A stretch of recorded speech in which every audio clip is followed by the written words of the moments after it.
இனிமே கண்ணை மூடிட்டு கடலை எண்ணெய் வாங்கலாம்.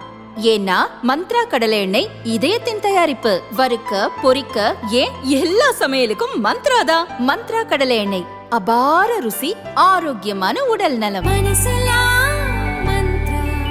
பாரதிய ஜனதா வேட்பாளர்களை ஆதரித்து அக்கட்சியின் தேசிய தலைவர் நிதின் நபீன் வரும் 12, 13ஆம் தேதிகளில் பிரச்சாரம் செய்கிறார்.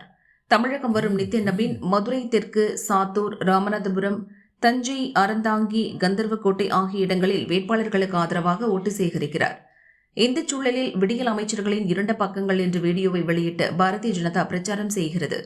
இது தொடர்பாக பாரதிய ஜனதாவினர் கூறியதாவது: பாரதிய ஜனதா தரப்பில் திமுக ஃபைல்ஸ் என்ற திமுக அமைச்சர்களின் சொத்து பட்டியல்கள் வெளியிடப்பட்டன.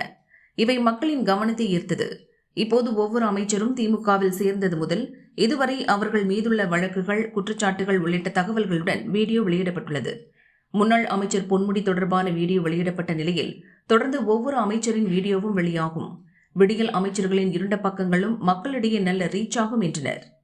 1980 பேராசிரியர் என்ற போர்வையில் திமுகவில் இணைந்து இன்று ஊழல் மற்றும் அதிகார மிரட்டலுக்கு இலக்கணமாக திகழ்பவர்தான் திருக்கோவிலூர் சட்டமன்ற உறுப்பினர் க. பொன்முடி. அவர் திமுகவில் இணைந்தது முதல் இன்று வரை இவரின் மேல் 13 பிரிவுகளின் கீழ் 2006 வருமானத்திற்கு அதிகமாக 1.36 கோடி ரூபாய் சொத்து சேர்த்தது. 2007 கனிம வளத்துறை அமைச்சராக இருந்தபோது செம்மண் குவாரிகளில் சட்டவிரோதமாக மணல் அள்ளி அரசுக்கு 28.4 கோடி ரூபாய் இழப்பு ஏற்படுத்தியது.